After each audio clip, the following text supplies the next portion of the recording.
Olá, meus irmãos e irmãs de Ideal Espírita, vocês amigos e amigas que nos acompanham aqui na página Estação da Luz Espírita, muitíssimo obrigado mesmo pela sua companhia.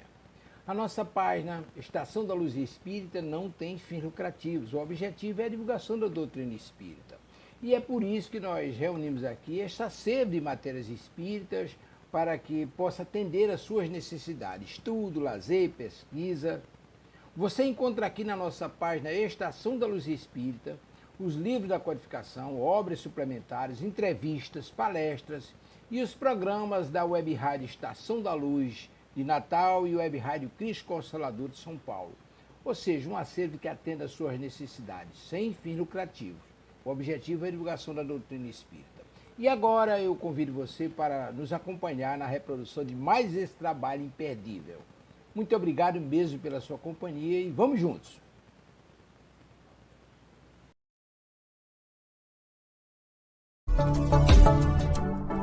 Sistema Deus Conosco, de comunicação espírita. Aqui você navega em ondas de luz.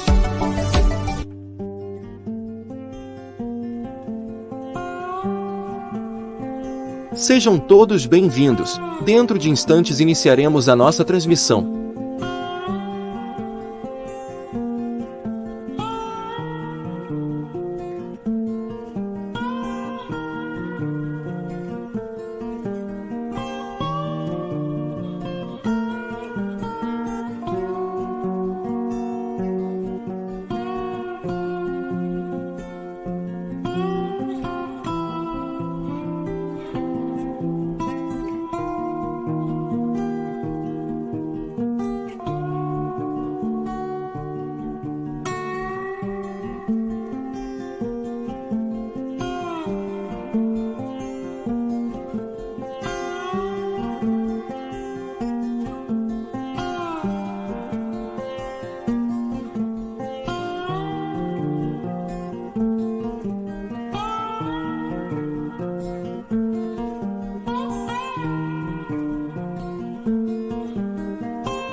Sistema Deus Conosco, de comunicação espírita. Aqui você navega em ondas de luz. O Sistema Deus Conosco de Comunicação Espírita apresenta Programa Vivência Espírita, todo terceiro domingo abordando temas do cotidiano sob a ótica espírita. Apresentação: Milton Ramos. Sejam todos bem-vindos.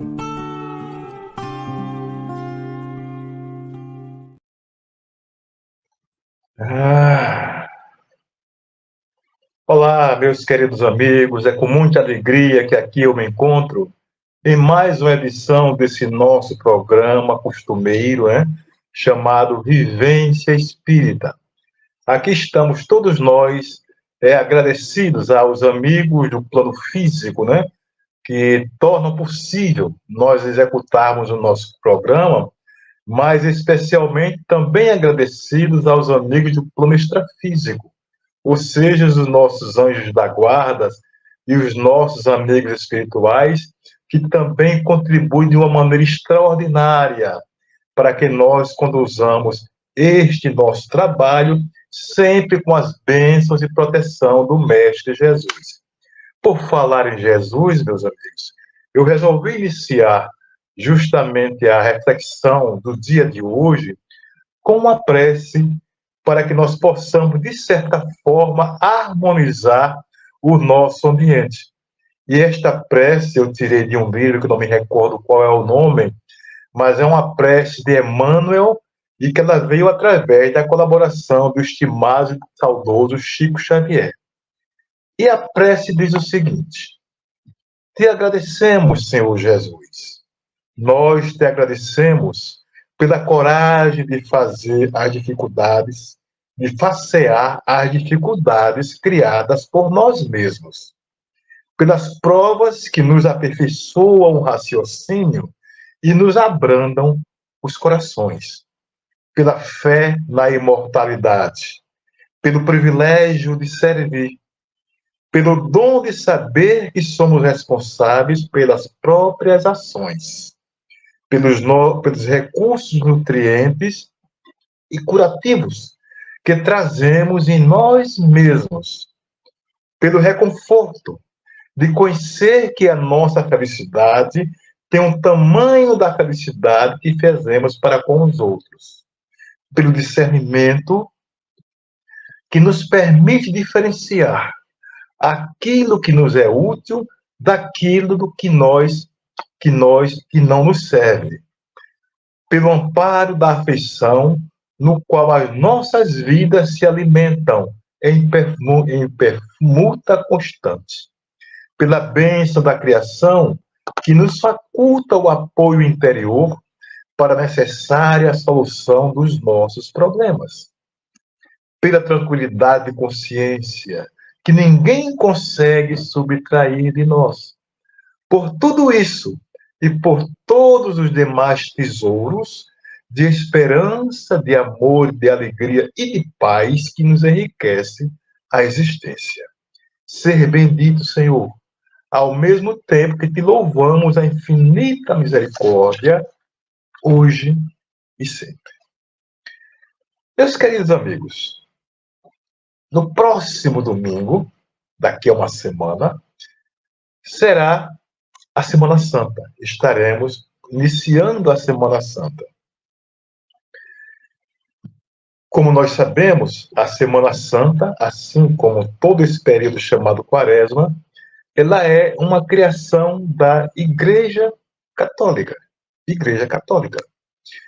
Por causa disso, nós resolvemos iniciar justamente a nossa reflexão, verificando qual é o significado justamente da Semana Santa, principalmente pelo olhar da Igreja Católica, para que em seguida nós possamos fazer as nossas próprias reflexões.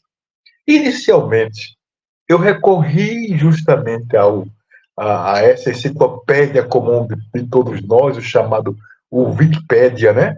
Para que me esclarecesse o que seria a Semana Santa. E a Wikipédia nos diz que, abre aspas, a Semana Santa é uma tradição religiosa que celebra a paixão, a morte e a ressurreição de Jesus Cristo. Ela se inicia no Domingo de Ramos, que relembra a entrada triunfal de Jesus em Jerusalém e termina com a ressurreição de Jesus, que ocorre no chamado Domingo de Páscoa. Fecha as aspas.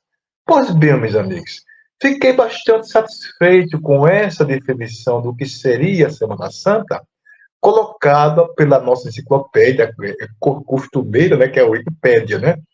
Mas, mesmo assim, eu resolvi investigar mais um pouco. E aí dou de cara com um portal espírita que, na minha ótica, pelo que eu vi deles, eu os achei bastante sensato e com muita qualidade daquilo que eles colocavam. E ele justamente aclarou o meu entendimento sobre a Semana Santa, fazendo algumas, eu diria assim, reflexões sobre o olhar, sobre a forma como a Igreja Católica, né, administra ou organiza justamente a Semana Santa. Ele diz o seguinte, veja que interessante, ele nos diz, abre aspas, a Semana Santa é uma sequência ritualística tradicional dentro do cronograma litúrgico da Igreja Católica, compondo um dos chamados tempos fortes do calendário cristão, que celebra a passagem histórica desde a entrada triunfal de Jesus em Jerusalém, que é celebrada no Domingo de Ramos, até a Páscoa e ressurreição do Messias, que se dá justamente no Domingo de Páscoa.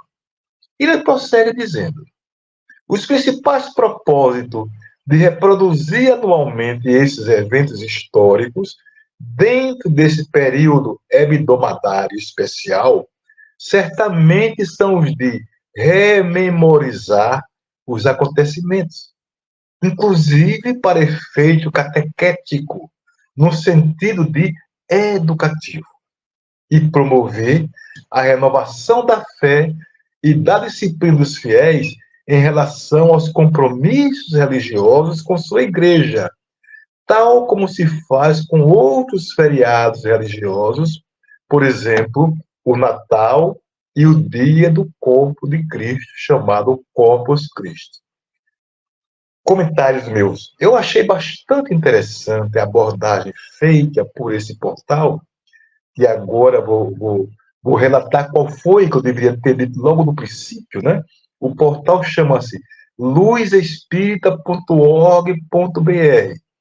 E nessa primeira parte, ele fala justamente do que é a Semana Santa e para que ele serve justamente dentro da conotação da Igreja Católica.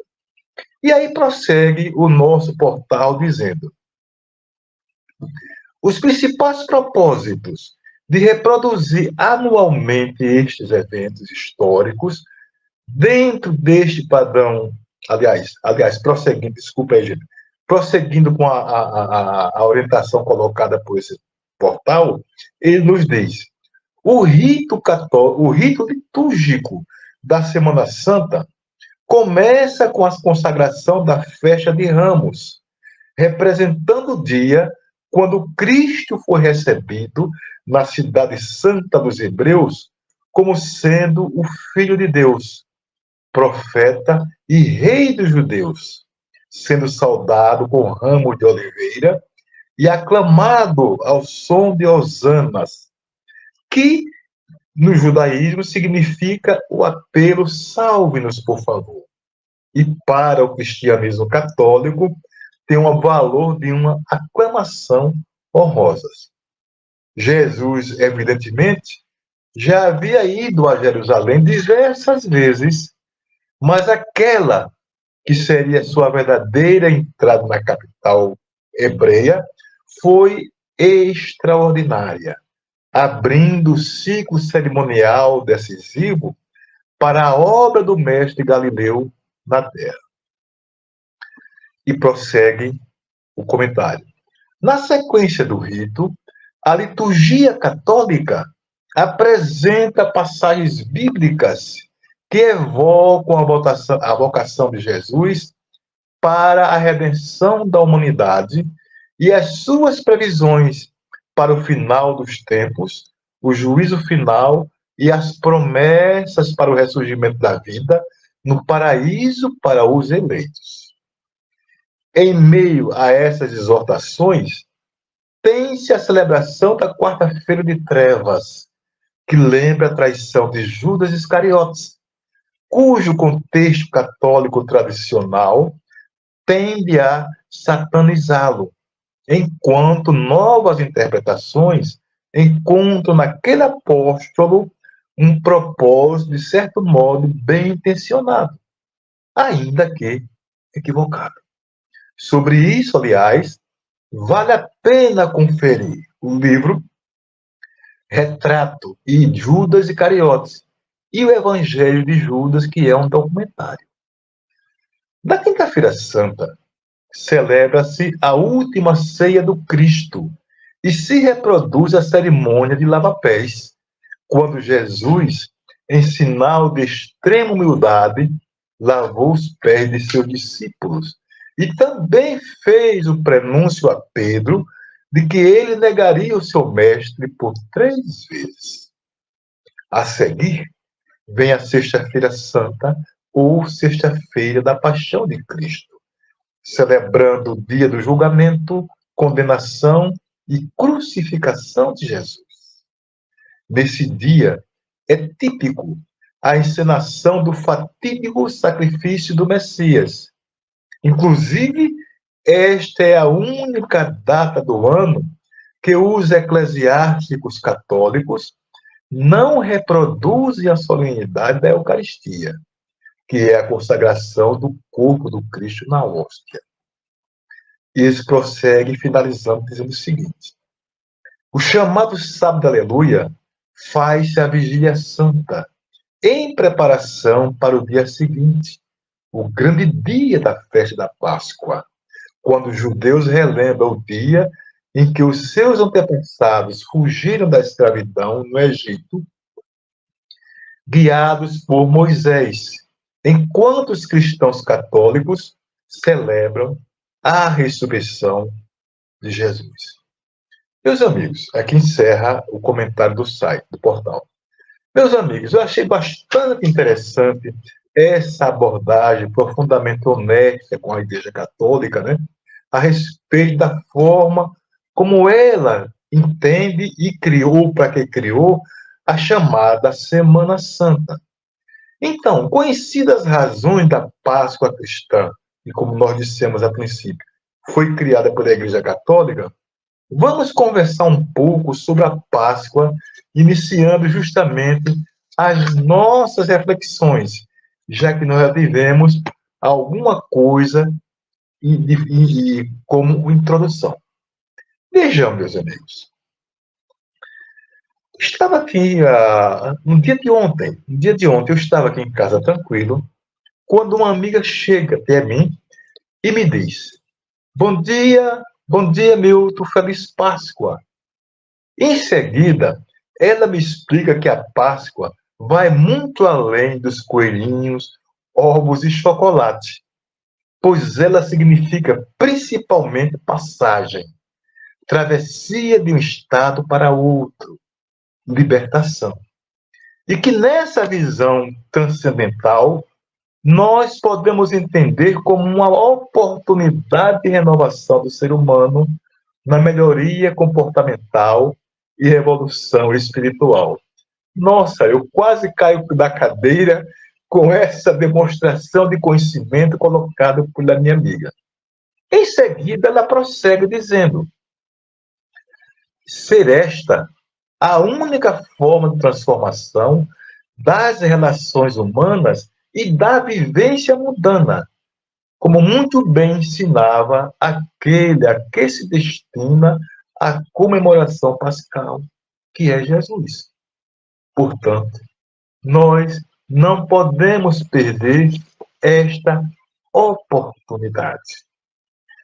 Se nós não podemos perder esta oportunidade, assim que a minha amiga se foi, feliz da vida, né, por toda essa abordagem que ela fez a respeito da Páscoa, eu resolvi pesquisar um pouco mais a respeito do assunto, principalmente porque ficou na minha cabeça aquela ideia colocada por ela de oportunidades perdidas.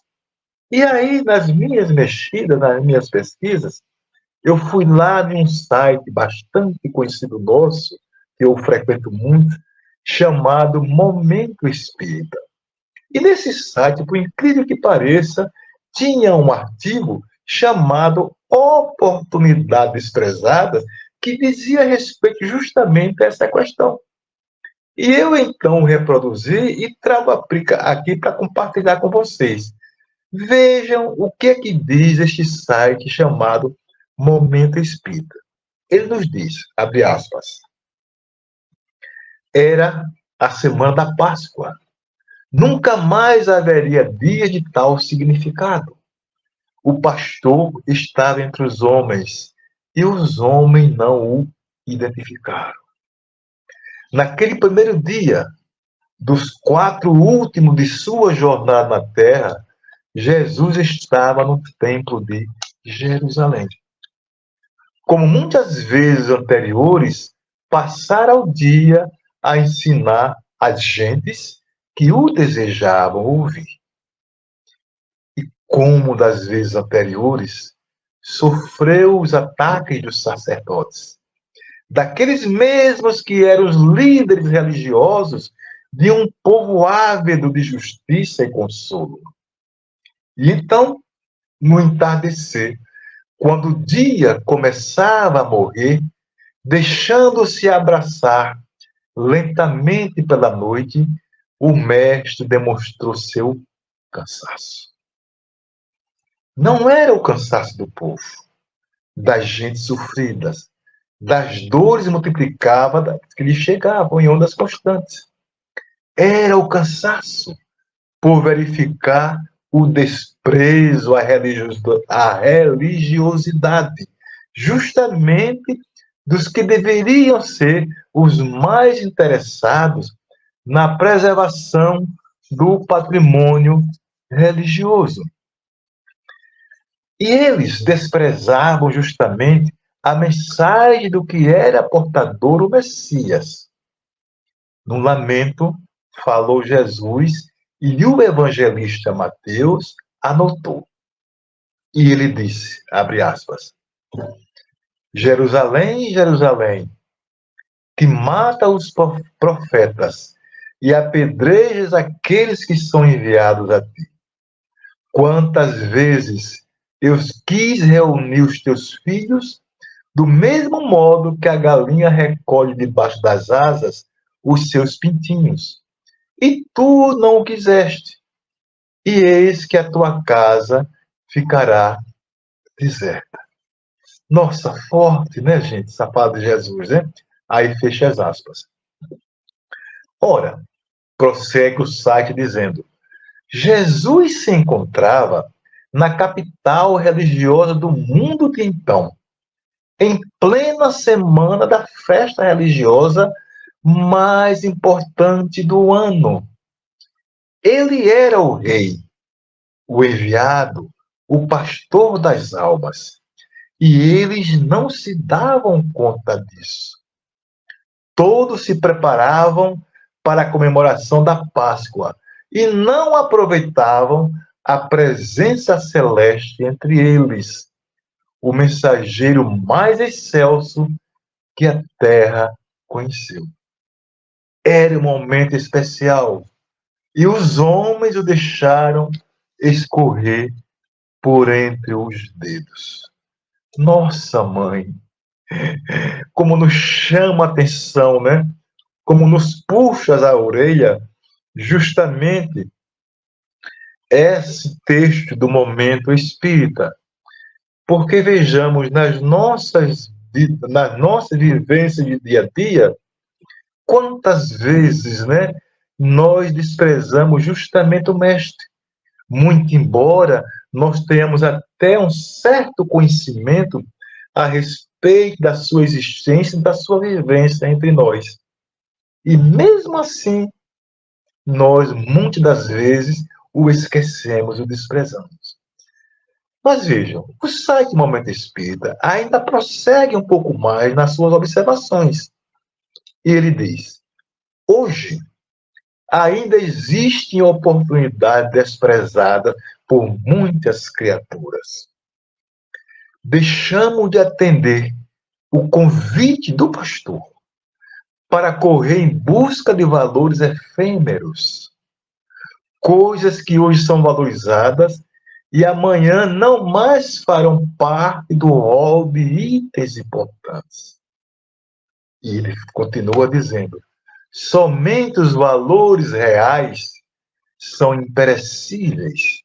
A serenidade com que Sócrates recebeu a pena de morte que lhe foi imposta é a mesma serenidade que desfrutam todos que compreendem que a vida é uma passagem rápida por um mundo de formas e inconsistências. E prossegue dizendo, a paz de espírito que movia Gandhi é a mesma hoje para todos os que abraçam a proposta da não violência. O amor ao próximo, que motivou o Albert Schweitzer a se embrear na África Equatorial Francesa para atender aos seus irmãos, é o mesmo que moveu Madre Teresa de Calcutá nas estradas da Índia e nas ruelas do mundo. É tempo de pensar. É tempo de reformular ações. Tudo para que não venhamos a nos transformar em uma casa vazia, um lugar deserto. Tudo para que nos voltemos para as coisas do espírito atemporais, imperecíveis. O que equivale a dizer sem apego materiais. Consciente de que os bens da terra são para serem usados, para nos servirem, não para nos dominarem, não para nos dominarem. Consciente de que as chances de crescimento devem ser aproveitadas, porque nunca se reprisarão da mesma forma, na mesma intensidade. E ele fecha dizendo, pensemos nisso.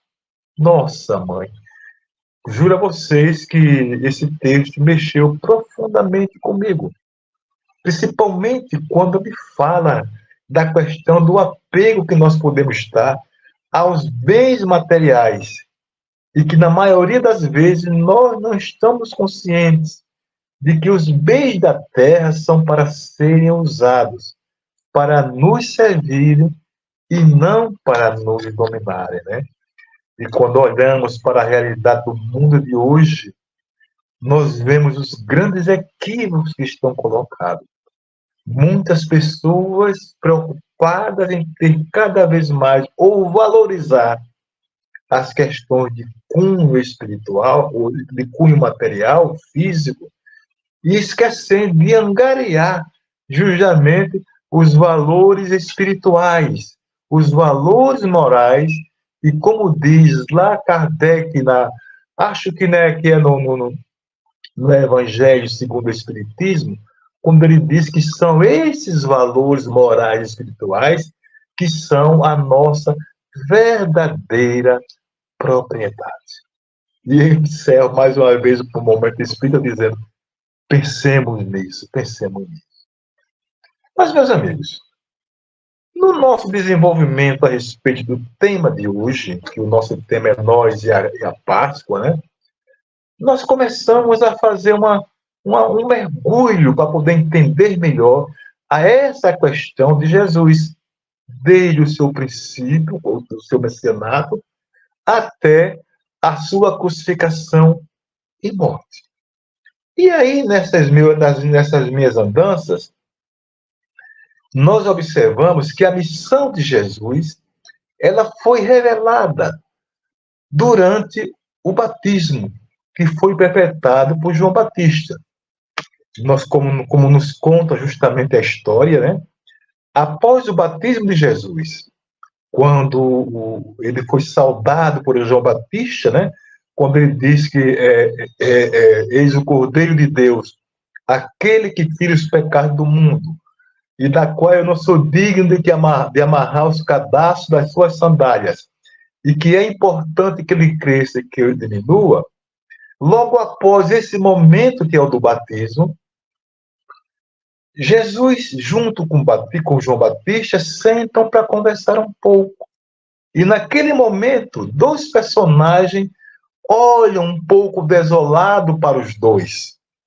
Um pouco desolado porque os dois praticamente perderam, eu diria, o seu emprego. Por quê?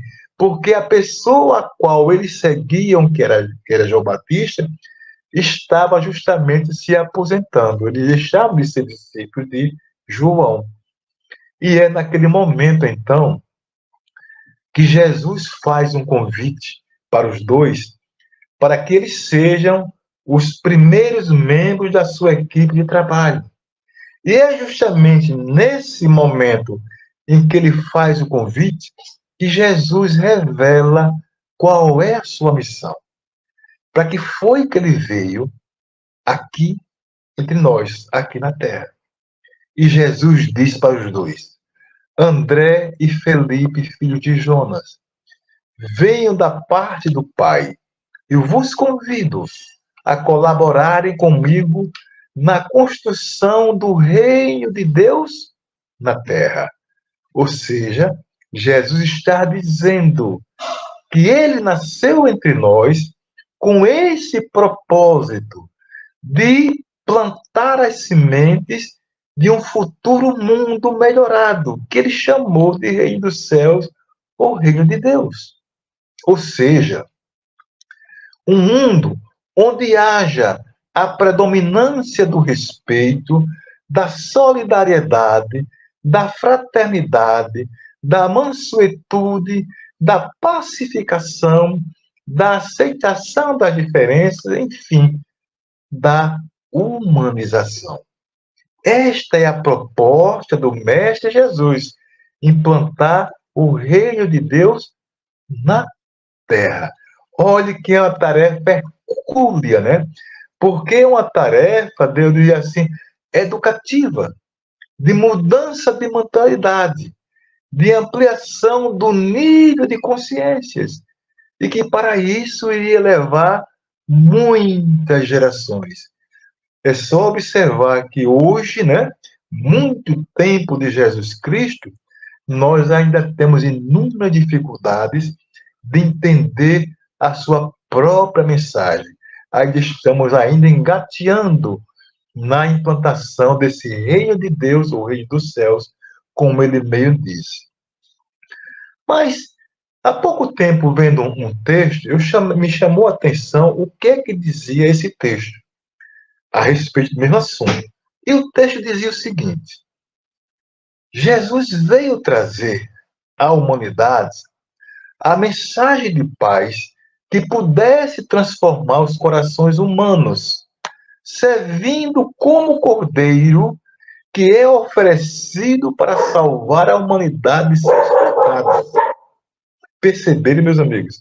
Levando em consideração, aqui vale uma observação nossa, levando em consideração que naquela época, a época de Jesus, era através das oferendas que se encontrava o perdão divino, que se encontrava justamente o perdão divino. Aliás, o profeta Isaías, né, já dizia que o Messias, o Salvador, seria morto como o cordeiro pascal, como o cordeiro da Páscoa. Jesus morreu, sem dúvida, mas todo o seu trabalho ficou registrado em livros que foram chamados de evangelhos, cuja importância é de fundamental importância para que a missão do Cristo se cumpra e que o mundo viva melhor. É interessante, né, quando nós observamos o que quer dizer a palavra evangelho, né, e nós descobrimos que é boa nova, bem coerente com a missão que Jesus veio trazer, veio implantar. Ou seja, a boa nova de um mundo totalmente transformado.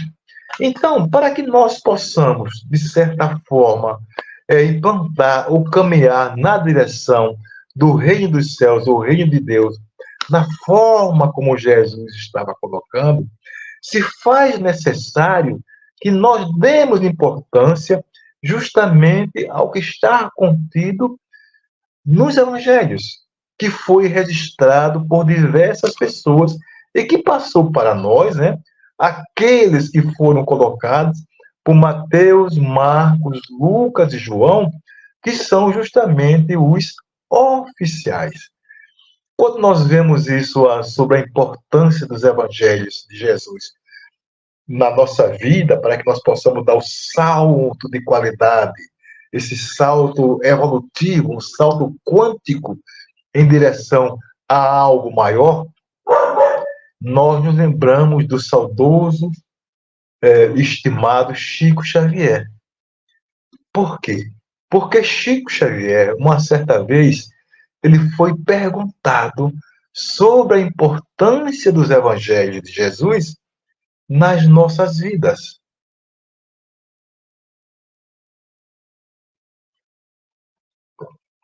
E Chico, de uma forma extraordinária, de uma beleza ímpar, ele disse, abre aspas, creio que a importância do Evangelho de Jesus em nossa evolução espiritual é semelhante à importância do sol na sustentação da nossa vida física. Perceberam, meus amigos, a profundidade da mensagem do Cristo? Chico, que tem esse entendimento extraordinário, né? Ele dá a devida dimensão do que sejam os evangelhos para as nossas vidas. Como ele coloca, tão importante como o Sol. E nós sabemos que o Sol tem uma importância capital na nossa vida, porque é dele que vem toda a energia que está no planeta. Mas, após Jesus, nós tivemos o que podemos chamar de uma caminhada histórica, até chegar aos tempos de hoje.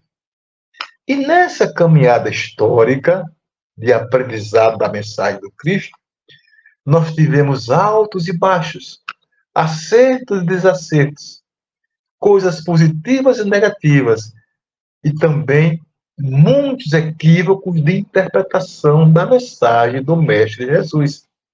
E tudo isso chegou aos dias de hoje.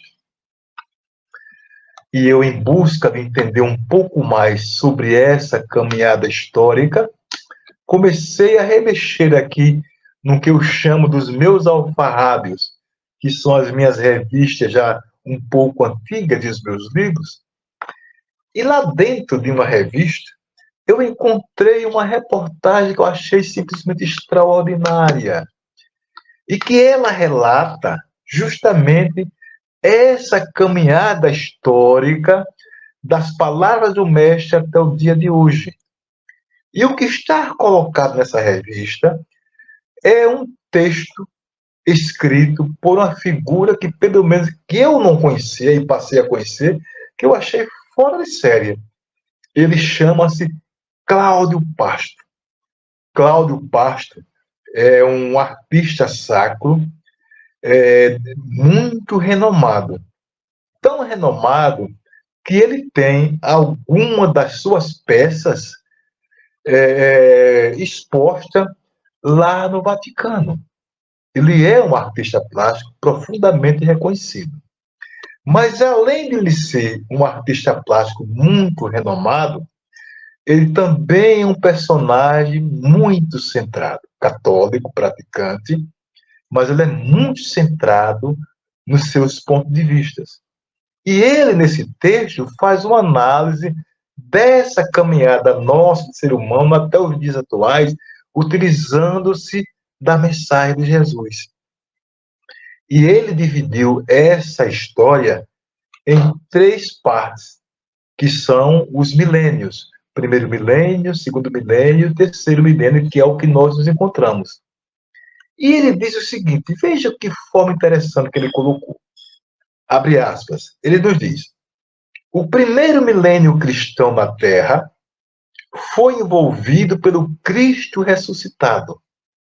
O túmulo vazio, as aparições do Mestre testemunharam a certeza da ressurreição de Jesus e de que a morte foi vencida pela vida. Uma grande alegria desenvolveu o ânimo dos discípulos e as casas do caminho multiplicaram-se. E aqui vai comentários meus. Bastante interessante essa questão colocada pelo Cláudio Pasto. Porque, vejamos, quando nós mergulhamos para entender o que foi este milênio, nós temos que concordar com o Cláudio Pasto.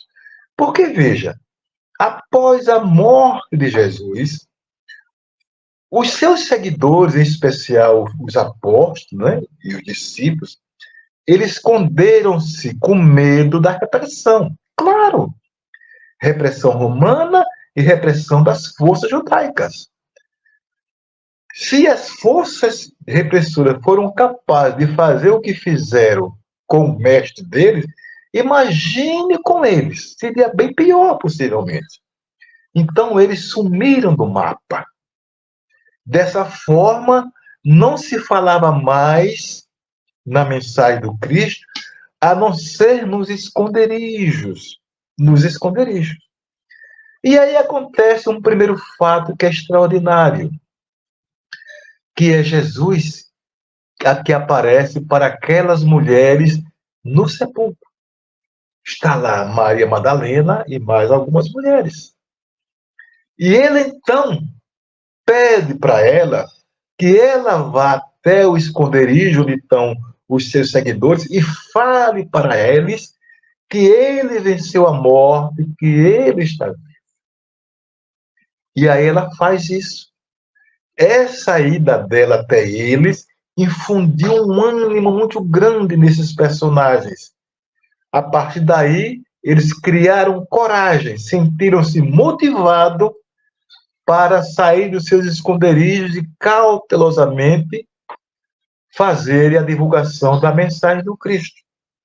Jesus aparece novamente a eles com a presença de Tomé, como nós sabemos, né? Há um momento, na primeira vez, Tomé negou. E Jesus aparece uma segunda vez com a presença de Tomé e pede que Tomé toque as suas chagas. Ora, esse fato, quando Jesus demonstra que venceu a morte, criou uma coragem extraordinária naquelas pessoas. A partir daí, eles começam a ir à rua a pregar a mensagem de Jesus. Há outros fatos também, como, por exemplo, Jesus, aliás, dois amigos começam a caminhar numa estrada que leva à cidade de Emaús. E lá para as tantas aparece um outro viajante e junta-se a eles. E começam a conversar. Chegam a uma estalagem e eles pedem a refeição. No momento em que a refeição chega, o viajante anônimo pega o pão, pega os alimentos e divide entre os três. Neste momento, por causa desse gesto simbólico, eles percebem que estão diante do Mestre Jesus.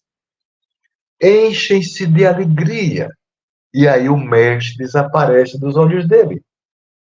E ele sai, então, em desabalada carreira para avisar o que tinha acontecido e de que o Mestre estava vivo. Jesus faz algumas outras aparições, e essas aparições de Jesus é que infundem ânimo nas pessoas para que elas vão à rua e, a partir daí, continue a divulgar a mensagem do Cristo. Perceberam? Então, esse milênio foi profundamente marcado pelo chamado Cristo ressuscitado, como muito bem observa o nosso artista plástico chamado Cláudio Pasto. Mas, voltando a Cláudio Pasto, ele continua dizendo, falando sobre o segundo milênio. Ele diz, o segundo milênio centralizou-se no Cristo crucificado. E ele diz, as dores, os sofrimentos, as injustiças humanas foram projetados na cruz.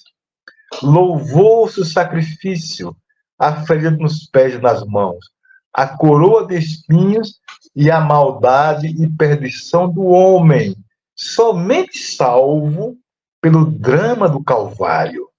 Sacrificar-se era a maior prova de amor. A renúncia e a penúria passaram a substituir o valor oculto das virtudes. Meus amigos, quando eu vejo isso, eu fico assim, nossa mãe, como houve um certo desvirtuamento nessa questão. Porque nessa questão aí, evidenciou-se o Cristo ressuscitado. Então, entendeu-se que a partir do sofrimento de Jesus é que as pessoas iriam encontrar justamente a solução para os seus problemas. Isso me fez lembrar um certo momento, enquanto eu ainda estava em evidência profissional, já que hoje eu estou aposentado, né? E lá, dividindo o espaço no computador com a colega, e houve um momento em que nós fizemos um breve intervalo para um cafezinho. E ela ficou lá no computador enquanto eu fui conversar com os colegas do cafezinho. E, de repente, ela grita, Milton, vem cá, olha que coisa linda. E eu corri para ver o que era. Olha, meus amigos, quando eu cheguei na tela do computador, estava lá estampada o retrato de Jesus. Mas o retrato de Jesus sanguinolento. Aquela figura que foi muito bem retratada no filme do Mel Gibson. Porque o Mel Gibson, né, como cineasta, ele retratou Jesus de uma forma terrível, né? Muito sofredora. E aí isso me chamou a atenção. Como ela está vendo ali um sacrifício tremendo, um rosto profundamente martirizado, supliciado, e ela me chama e diz: meu Deus, olha que lindo. Para mim foi uma contradição terrível, né? Claro que nós paramos e nós conversamos a respeito. Mas retornando ao Cláudio Pastor,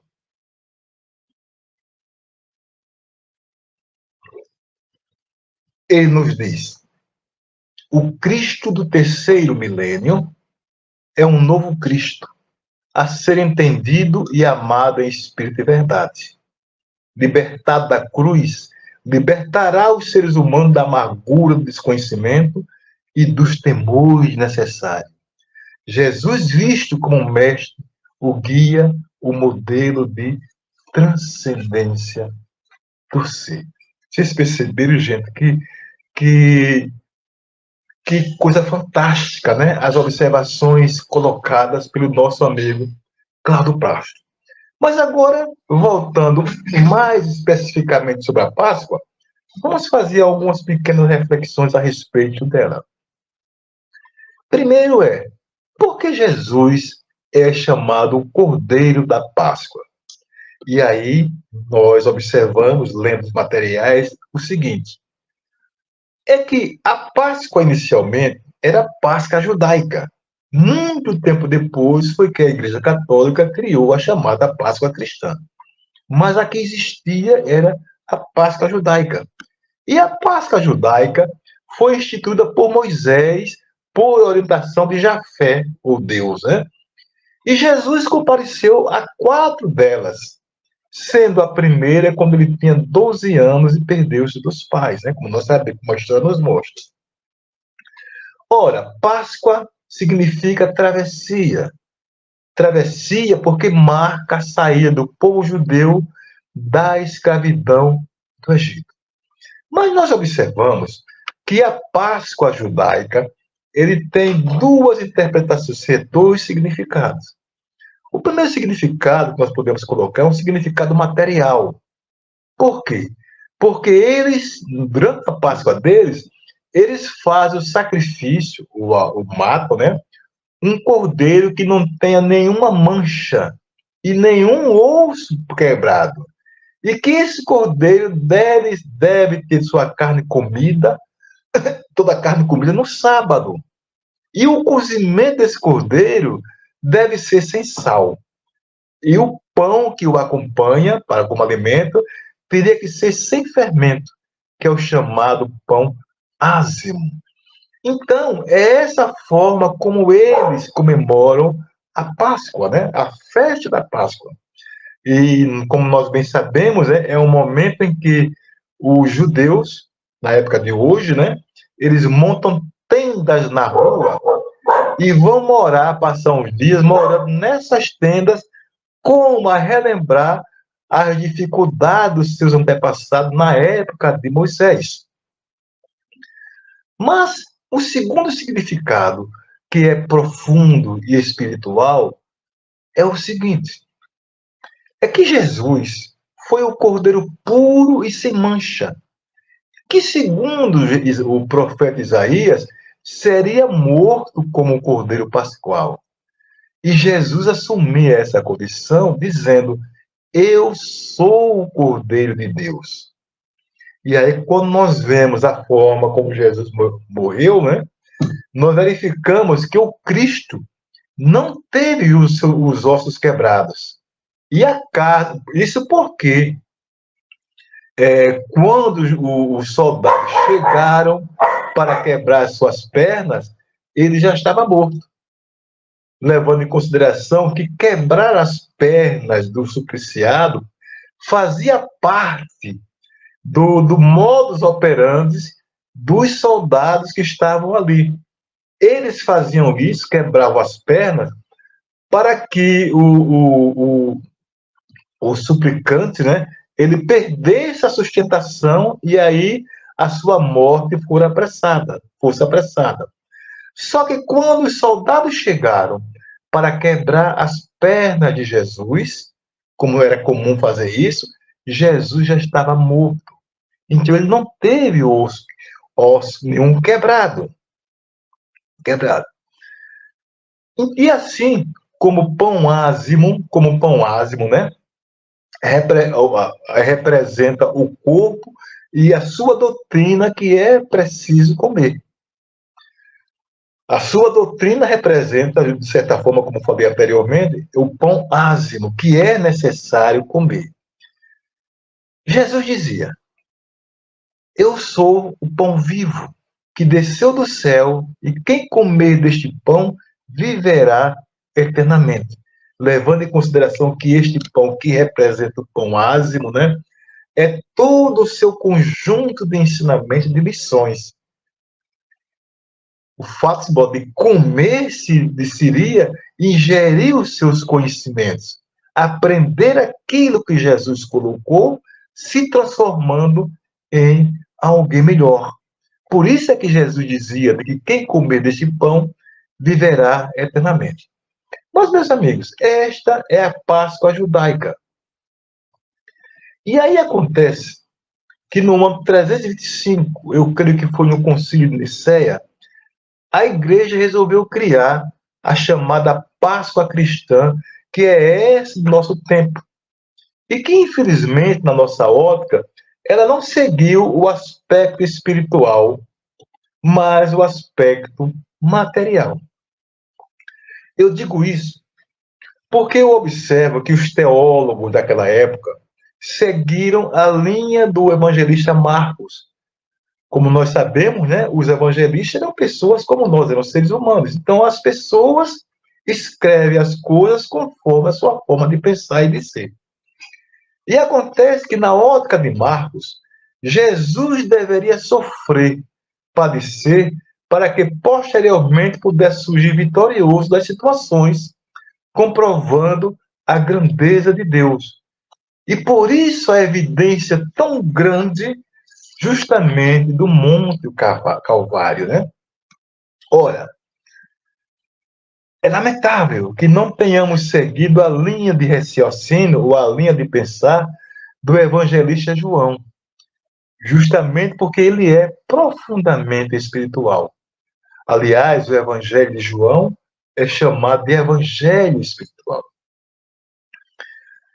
Observamos também que os montes sempre tiveram uma significação muito grande na história do povo hebreu, né?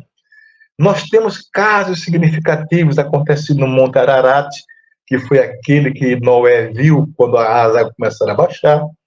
Nós temos montes significativos como o Sinai, que foi onde Moisés recebeu as tábuas dos mandamentos, e temos também o Monte Nebo, que é aquele que Moisés morreu, já com 120 anos, para morrer, subiu para morrer, logo após entregar o seu povo a Josué.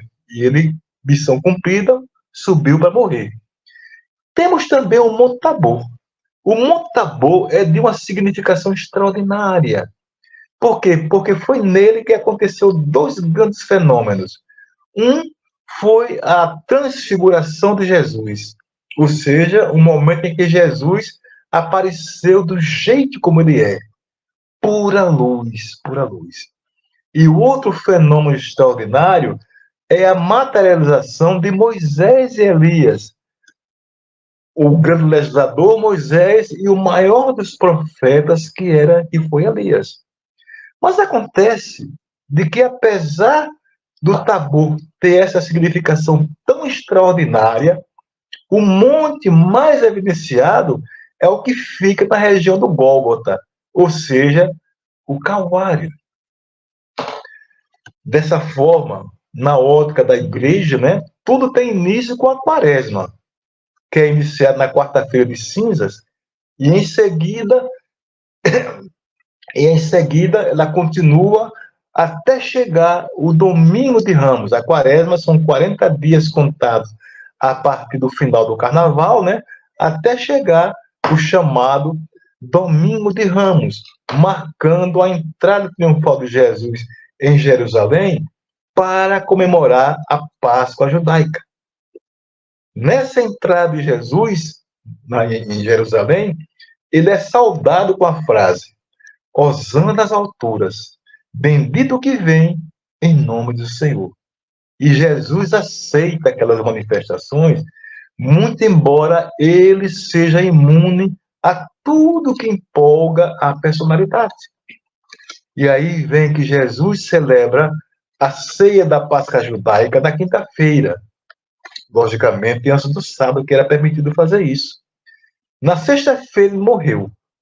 Durante a ceia, há momentos profundamente significativos e simbólicos, tais como há o momento em que ele pega o recipiente com vinho, coloca nos cálices e distribui entre os presentes e diz: bebei todos vós, porque isto é o meu sangue, o sangue da nova e eterna aliança, que será derramado por vós para a redenção dos pecados. E em seguida ele pega o pão, distribui entre os presentes e diz: tomai, isto é o meu corpo que é dado por vós. Fazei isto para celebrar a minha memória. Meus amigos, com relação ao sangue, quando ele diz que será o sangue dele que será derramado, e dos que continuarem com a sua ideia que também será derramado, mostra que o sangue que ele fala é o do sacrifício, na divulgação da doutrina do Mestre. Então, todos que se propuseram a fazer isto sofreram bastante. Haja visto a começar pelos primeiros cristãos, que muitos morreram nas arenas, nas mãos dos gladiadores e nas pilhas, né, quando foram queimados e trucidados. O corpo de Cristo, quando Jesus diz: tomai e comei, porque isto é meu corpo que é dado por vós, não significa dizer que o pão que for distribuído seja propriamente o corpo físico de Jesus, aquele é simbólico.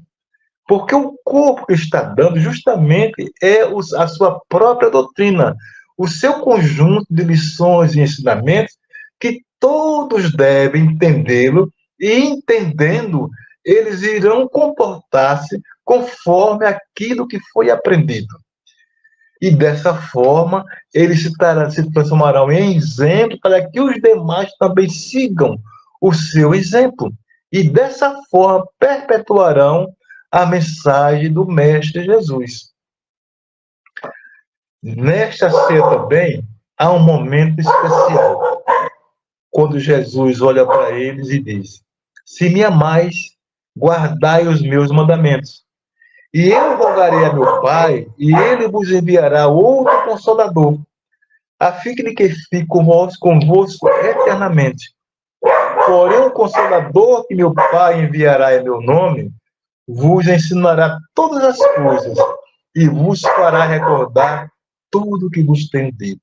Ou seja, Jesus está prometendo, está dizendo que vai embora, vai desencarnar, vai falecer, mas ele pedirá ao Pai que venha outro Consolador semelhantemente a ele. E justamente esse Consolador agirá como Jesus, ou seja, consolará pelo esclarecimento do indivíduo. Mas Jesus também tem um outro momento significativo nessa ceia, que é o seguinte: nesse mesmo dia, sentindo que a vaidade dominava os seus apóstolos, ele resolveu dar um exemplo chocante. Levantou-se, tirou as suas vestes, pegou uma toalha, e assim como faziam os seus servos, e começou a lavar os pés dele e enxugá-los com uma toalha. E lhes disse: compreenderam o que eu vos acabo de fazer? Vós me chamais mestre e dizei bem, porque eu o sou. Sendo, pois, mestre, vos lavei os pés, vós também deveis fazer o mesmo, significando um exemplo de humildade, de serviço prestado com amor. Só que vem um detalhe que às vezes eu fico assim pensando: nossa mãe, como essas questões de Jesus não é fácil. Porque, veja, para poder o indivíduo fazer isso, Não é fazer como normalmente se faz no dia de hoje. Algum sacerdote, né, pega a toalha com tal e repete o gesto de Jesus. Não é bem assim. Porque para poder chegar nesse nível, o indivíduo tem que mudar o seu nível de consciência. Porque ele vai ter que fazer isso naturalmente. Ou seja, vai ter que atingir um patamar muito maior de entendimento da mensagem do Cristo. Vai entendê-la, vai internalizá-la e vai praticar conforme justifica, mas de uma forma natural. Porque esses gestos passam a fazer parte da sua própria essência. Não é um gesto mecânico de pegar água e lavar o pé de alguém. Faz isso justamente porque está sabendo o que está fazendo. Então, como nós dissemos a princípio, é preciso muita humildade. Jesus fala de serviço prestado com amor. Na sexta-feira, meus amigos, chamada Santa, se dá a morte de Jesus. E no ritual atual da igreja, há orientação para que se faça um jejum. Se bem que é um jejum bem diferente dos judeus primogênitos, né, da Páscoa judaica, que se dava, acho que ainda se dá hoje, durante 6 dias. E aí vem um sábado. No sábado, chamado Sábado Aleluia, os adeptos da igreja praticam a chamada malhação dos Judas. Se bem que este ato está começando a desaparecer, né? Mas é preciso observar que a malhação é uma cena chocante, onde os cristãos apedrejam bonecos de pano, gestos de violência totalmente contrários à ideia do Cristo, que sempre pregou a paz e o amor. No domingo é a Páscoa. E aí vem que, independente da crença de cada um, é o momento em que Jesus renasce, significando para todos nós novas oportunidades. Meus queridos amigos, que possamos recordar da missão de Jesus e seguir os seus passos. E assim, meus queridos amigos, nós concluímos ou terminamos o nosso programa Vivência Espírita deste belo domingo. Que o Mestre Jesus abençoe a todos nós e até a próxima edição do nosso programa Vivência Espírita com um outro tema palpitante para que nós possamos fazer a nossa tradicional reflexão. Que Jesus abençoe a todos nós. Sistema Deus Conosco, de comunicação espírita. Aqui você navega em ondas de luz. O Sistema Deus Conosco de Comunicação Espírita apresentou Vivência Espírita. No próximo terceiro domingo estaremos de volta. Aguardamos todos vocês. Chegamos ao final da nossa atividade. Muitíssimo obrigado mesmo pela sua companhia e espero você no próximo evento.